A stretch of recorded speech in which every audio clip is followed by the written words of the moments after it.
তুমি ছিল আজকে কতদিন ধরে এখানে? বিয়ে হয়েছে 2 বছর গেছে গা। 2 বছর বিয়ে হয়েছে। আমার দেশ আবো দেখে আমার বেতে আবার দেয় নাকি পরেছেন আমার থুই আবার আরেকটা মেয়ে বাইতে এনে তুলছে। তোমাদের এই সম্পর্ক বিয়ে হয়েছে কই 2 বছর? হ্যাঁ, আবার নতুন করে বিয়ে করছে কতদিন যাবত? কয়েকদিন হবো, 1 সপ্তাহ হবো। আইনা তুলছে, আইনা কাবিন করছে। আর তোমাদের বিয়ে কি প্রেমের মাধ্যমে? হ্যাঁ। কতদিন সম্পর্ক ছিল? 1 বছরের সম্পর্ক আছে। 1 বছরের সম্পর্ক। আমি বিয়ে বইছি, আমি ওর বাতি খামু। সে তো আরেকটা বিয়ে করে ফেলছে এখন। এটা কি আপনি জানতেন না যে বিয়ে করছে? না, জানতাম না। পলায় করছে। সে কি দেশে আসছিল? না, দেশে নাই কে। ওটা কি ফোনের মাধ্যমে প্রেম? হ্যাঁ, ফোনের মাধ্যমে কত বিয়ে করছে। অন কি চান আপনি? আমি ওর সংসার করতেছি। আপনি তো আজকে এই বাড়িতে আসছিলেন, কি হয়েছে, কি ঘটনা ঘটছে? আমার গায়ে হাত তুলছে। কাকে কাকে তুলছে? আমার আম্মারে সবাই রে। ও, আপনার সাথে কি হয়েছিল যদি একটু বলতেন? আমি আসছি আমার শালির সাথে। আপনার শালি লাগে? আমার শালি লাগে। এই 2 বছর যাবৎ বিয়ে শাদী হয়েছে। আমার সাথে অনেক কথাবার্তা হয়েছে সাগরের সাথে। সে বলছে আমরা এই বাড়িতে বাড়াইতে চাইছি। সে বলছে না ভাই, আমি বাড়িতে না, আমি দেশে আসবো, আইসা আমি নেবো, আমি মাইনাস করে নেবো। এই দিক সেদিক করতে করতে 2 বছর পার হয়ে গেছে। বেশ কিছুদিন আগে, 8 দিন আগে আমরা খবর পাইলাম যে আরেকটা মেয়ে নিয়ে আইছে।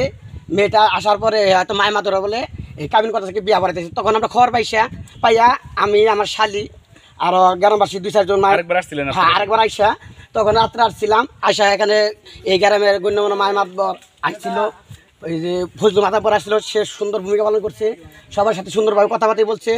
তারা বলছে যে না, যে একটা মেয়ে বউ থাকতে আপনারা যাই না শুনা, ছেলে মানুষ সে 2টা ভুল করতে পারে, 5টা ভুল করতে পারে, সে দেশে না।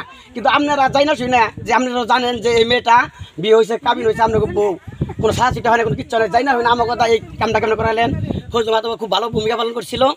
বেশ বলছিল যে এই 2-4 দিনের ভিতরে বা 2-4 দিনের ভিতরে একটা মীমাংসার ভিতরে বা যেটাই করে আমরা করবো, এই বেলা আমাকে বিদায় দিছিল।